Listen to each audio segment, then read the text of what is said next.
HDV news కి స్వాగతం. నేను స్వప్న. ముందుగా హెడ్లైన్స్ చూద్దాం. భారత రాజ్యాంగ నిర్మాత డాక్టర్ బిఆర్ అంబేద్కర్ కాంస్య విగ్రహాన్ని ఆవిష్కరించిన సీఎం జగన్. విగ్రహావిష్కరణ కార్యక్రమానికి పెద్ద ఎత్తున తరలివచ్చిన ప్రజలు. అంబేద్కర్ మహాశిల్పం రాష్ట్రానికే కాదు దేశానికే తలమానికమన్న సీఎం. కొనసాగుతున్న అంగన్వాడీల సమ్మె మద్దతు పలికిన ప్రజా రైతు సంఘాల నేతలు. అంగన్వాడీల న్యాయమైన సమస్యలు పరిష్కరించాలని డిమాండ్. స్కిల్ డెవలప్మెంట్ స్కామ్ కేసులో చంద్రబాబు బెయిల్ రద్దు పిటిషన్ పై కొనసాగుతున్న విచారణ వాయిదా వేసిన న్యాయస్థానం. ఈ నెల 21 నుంచి కొండపల్లి హజ్రత్ సయ్యద్ షాబుకారి దర్గా 427వ ఉరుసు మహోత్సవాలు. ఉత్సవాలకు 2 లక్షల మంది భక్తులు తరలివచ్చే అవకాశం ఉన్నందున సూఫీ మతగురులు అల్తాఫ్ రజా వెల్లడి.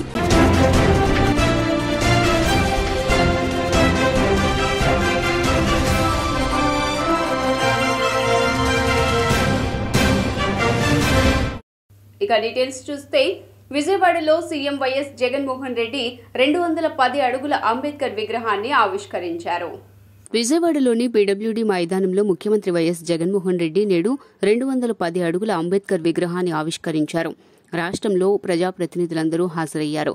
అలాగే రాష్ట్రంలో నుంచి నలుమూలల నుండి ప్రజలు భారీ ఎత్తున తరలివచ్చారు. ఈ సందర్భంగా సీఎం మాట్లాడుతూ అంబరాన్ని తాకేలా విజయవాడలో మనం ఏర్పాటు చేసుకుంటున్న రాజ్యాంగ నిర్మాత బాబాసాహెబ్ అంబేద్కర్ విగ్రహం చరిత్రలో సువర్ణ అక్షరాలతో నిలిచిపోవటమే కాకుండా శతాబ్దాల పాటు స్ఫూర్తిదాయకంగా నిలుస్తుందని ముఖ్యమంత్రి వైఎస్ జగన్మోహన్ రెడ్డి పేర్కొన్నారు.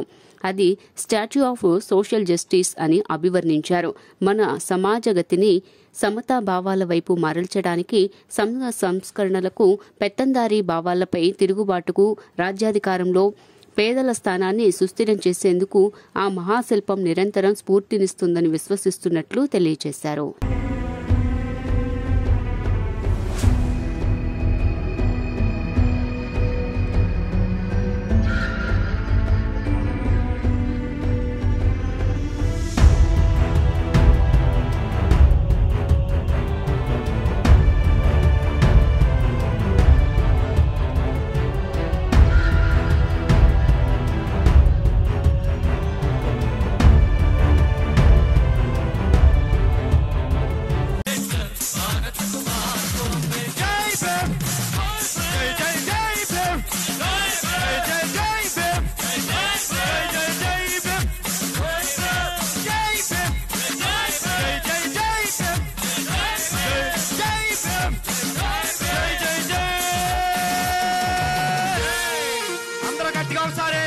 మీ దగ్గర ఉన్న ప్లే కార్డ్స్ అన్ని పైకి లేపి గట్టిగా చెప్పండి, జై భీమ్, జై భీమ్, జై భీమ్, జై భీమ్, జై భీమ్.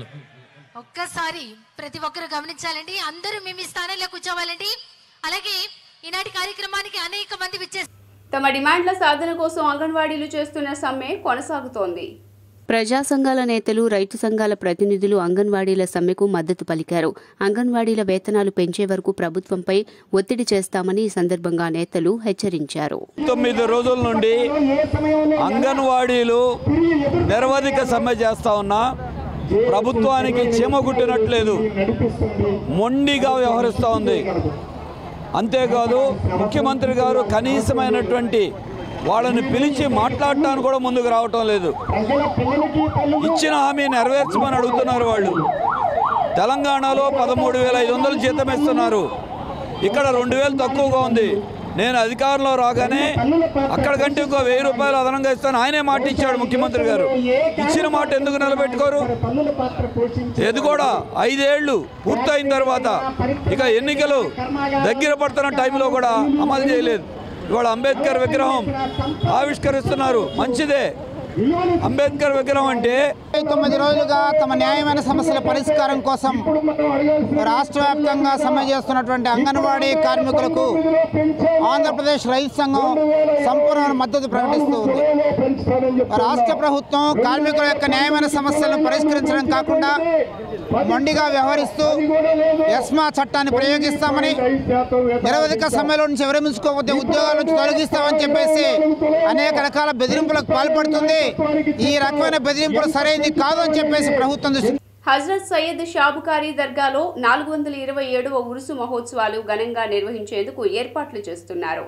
కొండపల్లిలో ప్రసిద్ధిగాంచిన హజరత్ సయ్యద్ షాబుఖారీ దర్గాలో 427వ ఉరుసు మహోత్సవాలను ఘనంగా నిర్వహించేందుకు ఏర్పాట్లు వేగంగా జరుగుతున్నాయి. ఉరుసు మహోత్సవానికి సంబంధించిన వివరాలను ముస్లిం మత గురువులు అల్తాఫ్ రాజా విలేకరుల సమావేశంలో వెల్లడించారు. ఈ సందర్భంగా ఆయన మాట్లాడుతూ వివిధ మతాలకు సంబంధించిన మత గురువులు, పీఠాధిపతులు, చర్చి ఫాదర్లు కూడా ఉరుసు మహోత్సవానికి హాజరవుతారని తెలిపారు. సుమారు 2 లక్షల మందికి పైగా భక్తులు హాజరవుతారని, హాజరయ్యే భక్తులకు పెద్ద ఎత్తున అన్నదానం ఏర్పాట్లను నిత్యాన్నదాన భవనం దగ్గర ఏర్పాటు చేస్తున్నామని తెలిపారు.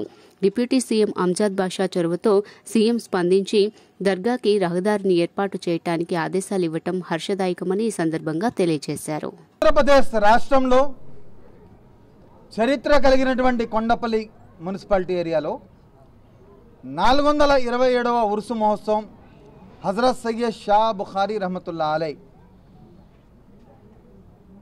ఈ ఉరుసు మహోత్సవానికి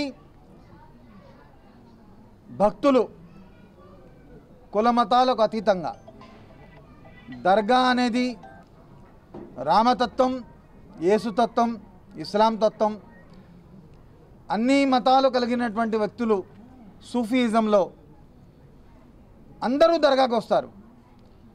మసీదు అనేది ముస్లిమ్స్ మాత్రమే వెళ్తారు, కానీ దర్గా అనేది కులం మతంతో సంబంధం లేకుండా ప్రతి ఒక్కరు వస్తూ ఉంటారు.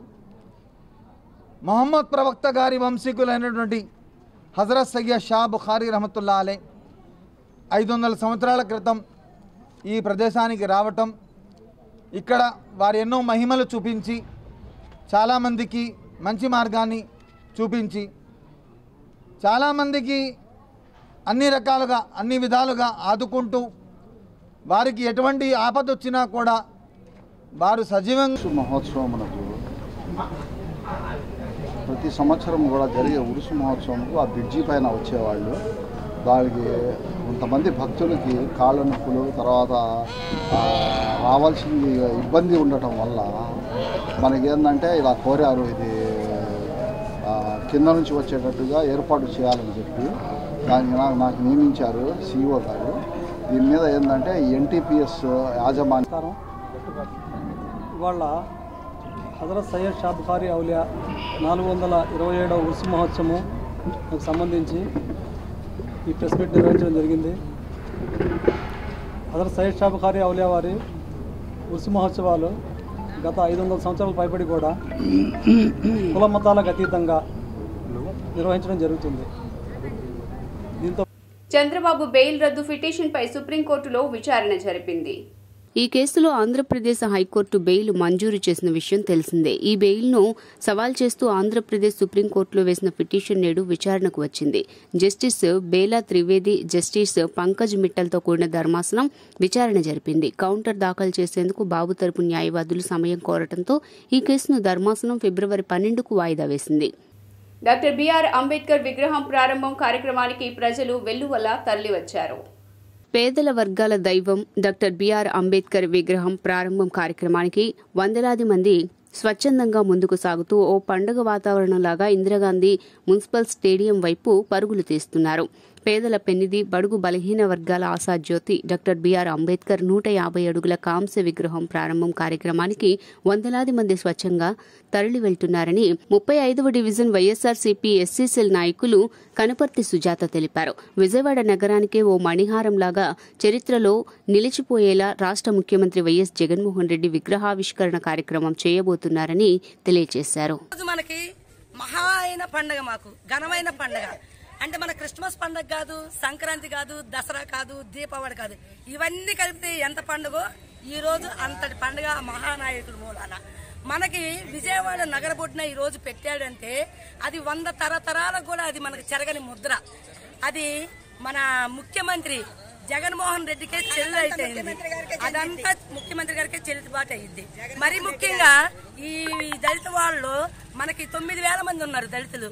కాబట్టి ఈ పండుగ ఈ విధంగా సెలబ్రేషన్ చేసుకుందామని స్థానిక పెద్దలు, పార్టీ నాయకులు, కార్యకర్తలు, మహిళలు, మరి వృద్ధులు, యువతులు అందరూ కలిసి ఈ పండుగను మేము ఘనంగా జరుపుకోవాలని మన 35వ డివిజన్ నుండి ఇది ప్రారంభించాము.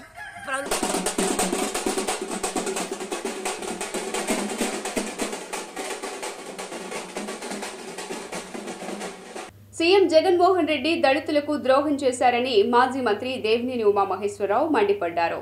ఎన్టీఆర్ జిల్లా కొండపల్లిలో వైకాపా ప్రభుత్వంలో దళితులపై జరుగుతున్న తామనకాండకు నిరసనగా టీడీపీ మాజీ మంత్రి దేవినేని ఉమా, టీడీపీ శ్రేణులు, ఎస్సీ సెల్ నాయకులు నిరసన తెలిపారు.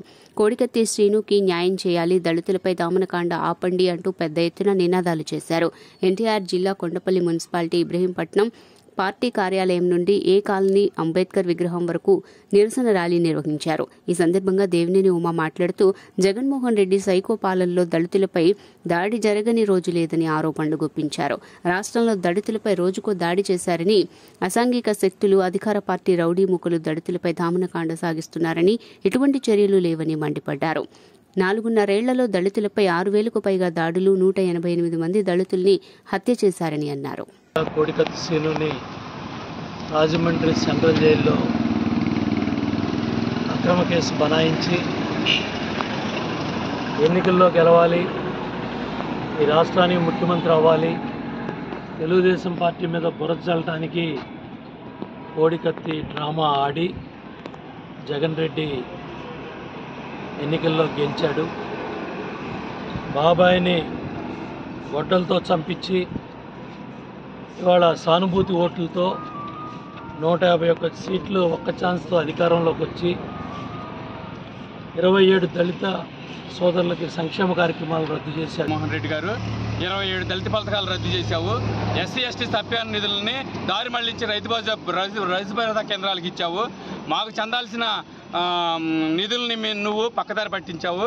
పైగా ఒక అనంతబాబు, ఒక ఎమ్మెల్సీ అనంతబాబుని, దళితులను చంపి డోర్ డెలివరీ చేసిన అనంతబాబుని తీసుకొచ్చి నువ్వు పక్కన ఊరేగిస్తున్నావు. ఇంత దారుణమైన, అసలు నువ్వు దళితులను ఒక్కరినైనా 5 సంవత్సరాల్లో చంపిన వాళ్ళని, ఒక్క ఎమ్మెల్యేని కానీ, ఒక్క ఎమ్మెల్సీని కానీ, ఒక్క మంత్రిని కానీ, ఒక్క గోండాని కానీ నువ్వు ఖండించావా? లేదు. అంబేద్కర్ గారి యొక్క విగ్రహావిష్కరణ చేయాలని చెప్పి ఈ ప్రభుత్వం ఆలోచించడం అనేది అది ప్రజలందరూ కూడా గమనిస్తున్నారు. రాజకీయ కోణంలో ఈ రోజున అక్కడ విగ్రహం అనేది ఏర్పాటు చేయడం జరుగుతుంది. ఆల్రెడీ మా మాజీ ముఖ్యమంత్రి వర్యులు మాన్యశ్రీ నారా చంద్రబాబు నాయుడు గారు అదే అమరావతిలో రేపు రాజధాని మొత్తం అభివృద్ధి అయితే అక్కడ దాదాపు 125 సంవత్సరాల యొక్క సందర్భంగా 125 ఎకరాలు ఇచ్చి దాని స్మృతివనం ఏర్పాటు చేసి అక్కడ ఎంతో హుందాతనంగా చాలా గొప్పగా అంబేద్కర్ గారి విగ్రహం 125 అడుగులు ఎత్తు కూడా జగన్మోహన్ రెడ్డి దళితుల మీద దాడులు విపరీతంగా జరిగినాయి. ఈరోజు విజయవాడలో అంబేద్కర్ బొమ్మ ఆవిష్కరణకి వెళ్తున్నారు చాలామంది. నేను ఒకటే చెప్తున్నా దళితులకి, అయ్యా మీరు అక్కడ కట్టింది అంబేద్కర్ బొమ్మ కాదు, దళితుల సావు మీద అంబేద్కర్ బొమ్మను కట్టాడు ఈరోజు జగన్మోహన్ రెడ్డి.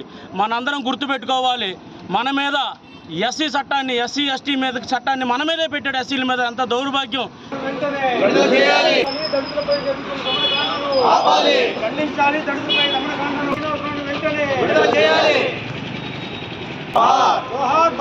కృష్ణా జిల్లా పెనంలూరు నియోజకవర్గం సీటు మంత్రి జోగి రమేష్ కి వద్దని స్థానికులకు ఇవ్వాలని ఫ్లెక్సీలు వెలిశాయి.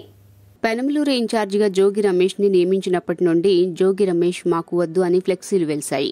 పెనంలూరు వైసీపీ ఇన్ఛార్జి మంత్రిగా జోగి రమేష్ ను నియమించడం పార్టీ కార్యకర్తలు జీర్ణించుకోలేకపోతున్నారు. బహిరంగంగానే తమ నిరసన తెలియజేస్తున్నారు. జగనన్న మన నినాదం 175కి 175 కానీ పెనంలూరు నియోజకవర్గంలో జోగి రమేష్ పోటీ చేస్తే 174 జగనన్న అంటూ ఫ్లెక్సీలు వెలిశాయి. ఉయ్యూరు, కంకిపాడు బస్టాండ్ ఆవరణలో ఈ ఫ్లెక్సీలు వెలిశాయి. చూపర్లను ఆకర్షిస్తూ పలు చర్చలకు దారితీస్తోంది. స్థానిక నేతలకు టికెట్ కేటాయించే విషయమై ఒక్కసారి పునఃపరిశీలన చేయండి అంటూ కంకిపాడులో ఫ్లెక్సీని ఏర్పాటు చేశారు.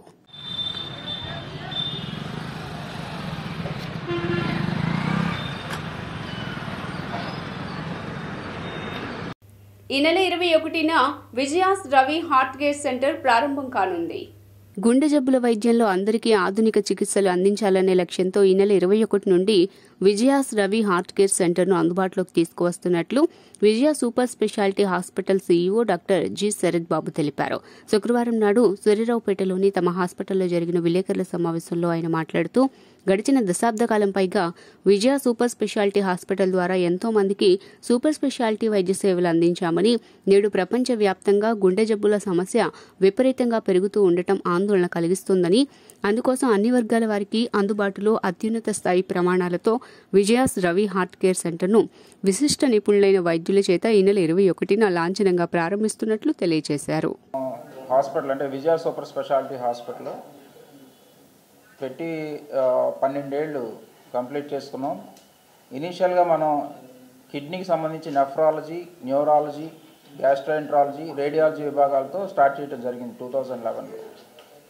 ఆ తర్వాత నెక్స్ట్ మనం సెకండ్ బ్లాక్ 2016లో ఇనాగ్రేట్ చేస్తాం. తర్వాత 2021లో కిడ్నీకి సపరేట్గా Sarath institute of nephrology, urology start చేయడం జరిగింది.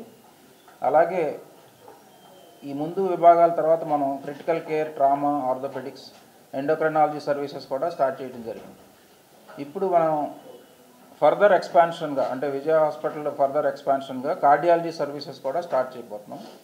అది 21వ తారీఖు నుంచి కార్డియాలజీ సర్వీసెస్ అందరికీ అందుబాటులో ఉంటాయి. కార్డియాక్ ఈ నెల 21వ తేదీన అంటే ఎల్లుండి ఆదివారం ఉదయం 10:30 Vijaya's Ravi heart care centre లాంఛనంగా ప్రారంభించడం జరుగుతుంది.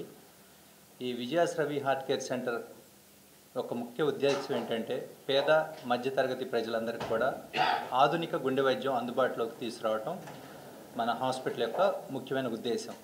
మీ అందరికీ తెలుసు గుండె వైద్యం అనేది ఎంతో ఖరీదైంది. అలా కాకుండా పేద మధ్య తరగతి ప్రజలందరికీ కూడాను ఈ ఆరోగ్యశ్రీ సేవల ద్వారా కానీ ఈహెచ్ఎస్ సేవల ద్వారా ఈ వైద్యం అంతా కూడా ఉచితంగా అందించడమే మన యొక్క లక్ష్యం. ప్రపంచ ఆరోగ్య సంస్థ అంచనాల ప్రకారం కూడా ప్రతి సంవత్సరం ప్రపంచవ్యాప్తంగా 2 కోట్ల మంది గుండె జబ్బుల బారిన పడి మరణిస్తూ ఉన్నారు. వీళ్ళలో 70 నుంచి 80% మరణాలు గుండెపోటు వల్ల వస్తూ ఉన్నాయి. ఈ మరణాలు గుండె తీవ్రతతో పాటు ప్రజలు ప్రభుత్వానికే సహాయం చేసే రోజులు రావాలని జై భారత్ పార్టీ లక్ష్యమని ఆ పార్టీ అధ్యక్షులు లక్ష్మీనారాయణ అన్నారు. ప్రముఖ విద్యావేత్త డాక్టర్ లంకా కరుణాకర్ దాస్ జై భారత్ నేషన్ పార్టీలో చేరారు. నగరంలోని ఓ హోటల్లో జరిగిన కార్యక్రమంలో జై భారత్ నేషన్ పార్టీ అధ్యక్షులు వివి లక్ష్మీనారాయణ సమక్షంలో లంకా కరుణాకర్ దాస్ పార్టీలో చేరారు. ఆ పార్టీ ఉపాధ్యక్షుడిగా లంకా కరుణాకర్ దాస్ ను లక్ష్మీనారాయణ ప్రకటించారు. ఈ సందర్భంగా లక్ష్మీనారాయణ మాట్లాడుతూ ప్రభుత్వాలను దేహి అని అనగడం కాదు, ప్రజలకు ప్రభుత్వానికే సహాయం చేసే స్థితి రావాలన్నారు. అప్పు, అవినీతి, విధ్వంసం, డ్రగ్స్, రౌడీయిజం లేని ఆంధ్రప్రదేశ్ కావాలన్నారు. ఆ దిశగా పార్టీ పనిచేస్తుందని తెలియజేశారు. నేషనల్ పార్టీలో ఈరోజు శ్రీ లంకా కరుణాకర్ దాస్ గారు పార్టీలో చేరడం చాలా గొప్ప శుభపరిణామం. ఈరోజు వారి జన్మదినం, 67వ జన్మదినం సందర్భంగా ఆయన ఒక గొప్ప నిర్ణయం తీసుకొని ముఖ్యంగా కరుణాకర్ గారిని ఏ విషయంలో మనం మెచ్చుకోవాలంటే ప్రజలు కష్టాల్లో ఉన్నప్పుడు ఆ కష్టాలు నావి అని భావించి ఆయన వాళ్ళ కష్టాల్లో సహభాగమై వాళ్ళని సహాయం అందజేసే ఒక గొప్ప వ్యక్తి. కేవలం కష్టాల్లో ఉన్నప్పుడు కాదు, ప్రజలందరూ కూడా తీసుకునే స్థాయి నుంచి ఇచ్చే స్థాయికి వెళ్ళాలని ఆయన ఎంటర్‌ప్రెన్యూర్‌షిప్ అన్నది చాలా గొప్పగా తీసుకెళ్తారు. అంటే చిన్న పరిశ్రమలు, కుటీర పరిశ్రమలు ఏర్పాటు చేసి ప్రజలు సంపాదించే స్థాయికి వెళ్ళాలి, ప్రజలు ఉద్యోగాలు సృష్టించాలి అని ఆయన చాలా చోట్ల ఈ ప్రయోగాలు చేశారు. జై భారత్ నేషనల్ పార్టీ కూడా ఈ విధంగానే కోరుకుంటోంది. ప్రజలు ఆశించే స్థాయి నుంచి వాళ్ళు ఇచ్చే స్థాయికి వెళ్ళాలి, ఉద్యోగాలు ఇచ్చే స్థాయికి వెళ్ళాలన్న జై భారత్ నేషనల్ పార్టీ ఉద్దేశాలతో ఆయన ఉద్దేశాలు ఏకీభవించడం వల్ల ఈరోజు వారు ఈ పార్టీకి రావడం చాలా గొప్ప విషయం. వారి యొక్క విశిష్టమైన సేవలు కూడా గుర్తించి ఈరోజు ఆయన్ను జై భారత్ నేషనల్ పార్టీ ఉపాధ్యక్షుడు. నేను జై భారత్ పార్టీలో జాయిన్ అవ్వడం నాకు చాలా సంతోషంగా ఉంది.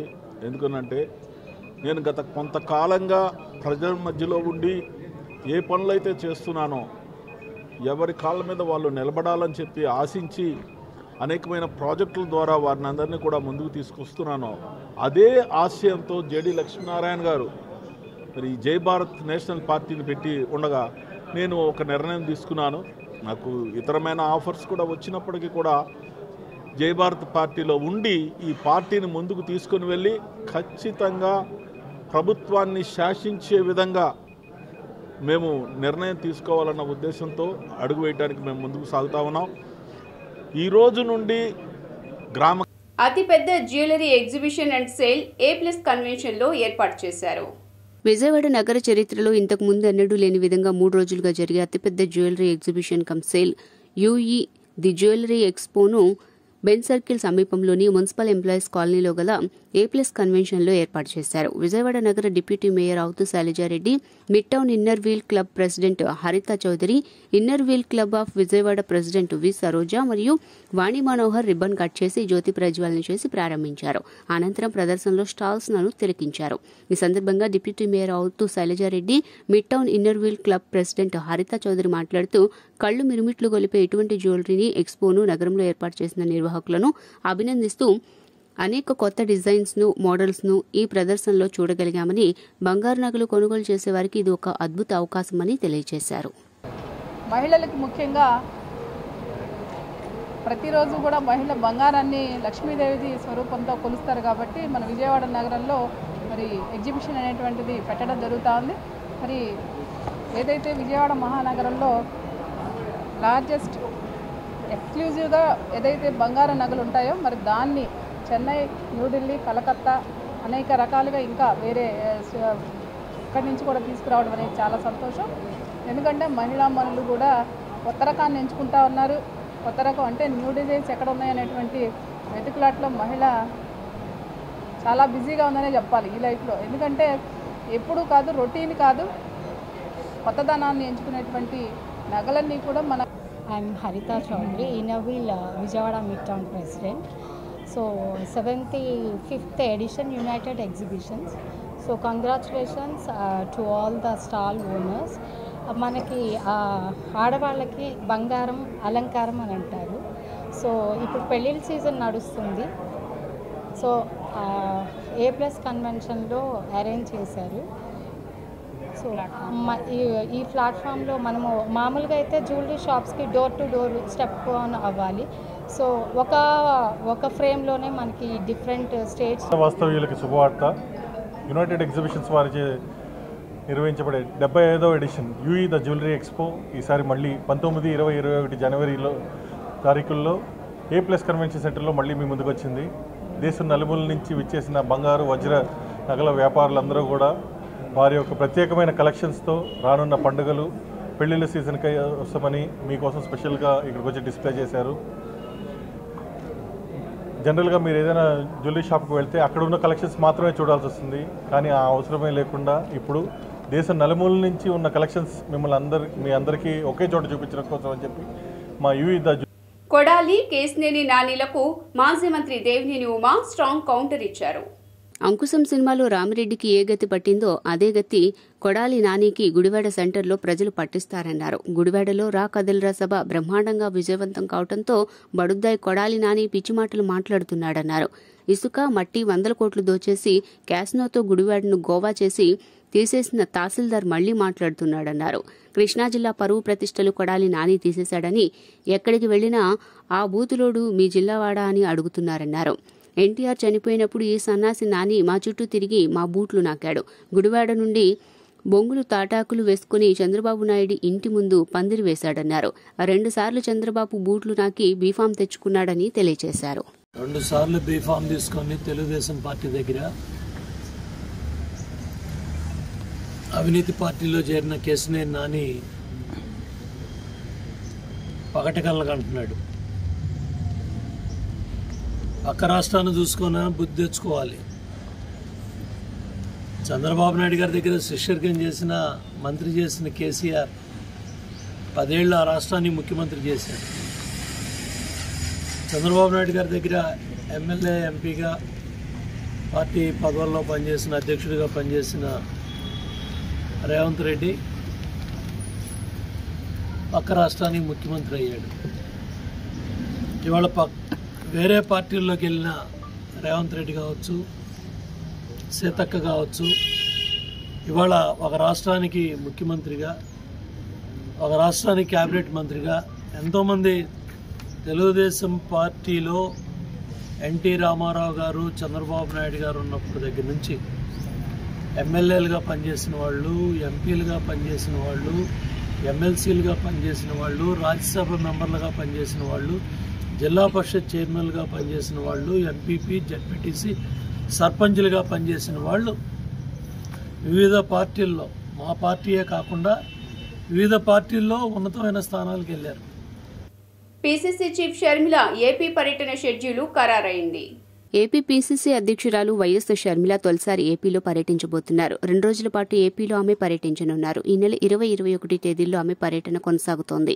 ఈ నెల 20న మధ్యాహ్నం హైదరాబాద్ నుంచి ప్రత్యేక విమానంలో ఆమె కడపకు చేరుకుంటారు. అక్కడి నుండి ఇడుపులపాయకు చేరుకుని సాయంత్రం 4 గంటలకు తన తండ్రి వైఎస్ఆర్ సమాధి వద్ద నివాళులర్పిస్తారు. ఆ రోజు రాత్రి అక్కడే బస చేస్తారు. 21వ తేదీ ఉదయం కడప నుంచి ప్రత్యేక విమానంలో బయలుదేరి ఉదయం 10 గంటలకు గన్నవరం విమానాశ్రయానికి చేరుకుంటారు. అనంతరం ఉదయం 11 గంటలకు విజయవాడలో పీసీసీ చీఫ్గా ఆమె బాధ్యతలను స్వీకరిస్తారు. ప్రజలను మభ్యపెట్టడానికే కేశినేని నాని ప్రయత్నిస్తున్నాడని ఎమ్మెల్యే గద్దె రామ్మోహన్ అన్నారు. శుక్రవారం అశోక్ నగర్లోని తూర్పు నియోజకవర్గ శాసనసభ్యుని కార్యాలయంలో విలేకరుల సమావేశం జరిగింది. తూర్పు నియోజకవర్గ ఎమ్మెల్యే గద్దె రామ్మోహన్ మాట్లాడుతూ 2009 నుంచి 2014 సంవత్సరం వరకు కృష్ణలంకలో రిటైనింగ్ వాల్ నిర్మాణంపై ప్రతి నెల 11వ తేదీన విజయవాడ ఈస్ట్, సెంట్రల్, వెస్ట్ నియోజకవర్గాల్లో వివిధ రూపాల్లో నిరసన కార్యక్రమాలు నిర్వహించామని తెలిపారు. సెంట్రల్ నియోజకవర్గ పరిధిలో బుడమేరు ముంపు సమస్యను పరిష్కరించాలని, పశ్చిమ నియోజకవర్గంలో దుర్గగుడి ఫ్లైఓవర్ నిర్మాణం చేయాలని కోరుతూ తెలుగుదేశం పార్టీ నాయకులంతా ఏకతాటిపైకి వచ్చి నిరసనలు చేపట్టామని వివరించారు. 2014 ఎన్నికల్లో కేశినేని నాని టీడీపీలోకి వచ్చారని, ఎన్నికల్లో ఎంపీగా కేశినేని నాని ఎమ్మెల్యేగా తాను గెలిచానని తెలిపారు. తాను టీడీపీ నుంచి వెళ్తే జిల్లాలో టీడీపీ సగం ఖాళీ అవుతుందని కేశినేని నాని చెబుతున్నాడని, 2014 ఎన్నికల్లో 1,00,000 మెజారిటీతో ఎంపీగా గెలిచిన కేశినేని 2019 ఎన్నికల్లో కేవలం 8,000 మెజారిటీతో గెలిచారని, కేశినేని నానికి ఆ ఎన్నికల్లో మెజారిటీ ఎందుకు తగ్గిందో చెప్పాలన్నారు. 5 కోట్లు భూమిలో వెళ్ళే లోతును బట్టి, అక్కడ వేయాల్సిన పాదాలను బట్టి, అక్కడ వాడాల్సిన మెటీరియల్ని బట్టి, పైన గోడ, ఆ గోడ మీద 4-5 పడుకునేంత ఎడల్పు, కింద పునాది మీద అయితే 10 మంది వరుసగా పడుకునే అంత పునాదులు వేసి అది కట్టడం జరిగింది. 2.5 కిలోమీటర్లు. ఇక మిగతాది ఓన్లీ 2 బిట్లు, 1.1 1.3 ఒకటి. వీళ్ళు దానిని కంటిన్యూ చేశారు, సంతోషమే. ఆ కంటిన్యూ ఎంటే అది పూర్తయింది. గత ప్రభుత్వంలో ఎలక్షన్ ముందే పూర్తయింది. వాళ్ళు అధికారం రాగానే మొదలు పెడితే ఫస్ట్ ఇయర్లోనే 2 అయిపోయాయి. కానీ వాళ్ళు మొదలు పెట్టలేదు. ఇప్పుడు 3 ఏళ్ళకో 2.5 ఏళ్ళకో మొదలుపెట్టి ఇప్పుడు కూడా ఇంకా ఒకటి తయారవుతోంది. ఒక బిట్ మాత్రం తయారు చేశారు. ఇక్కడ నేను చెప్పొచ్చేది ఏంటంటే, ఇవాళ 1,00,000 మంది బాధపడుతున్నది. 1,00,000 మంది లేకపోతే 50,000 మంది అని ఉండరు అక్కడ. వాళ్ళందరి యొక్క బాధల్ని. వార్తలు ముగించే ముందు హెడ్లైన్స్ మరోసారి.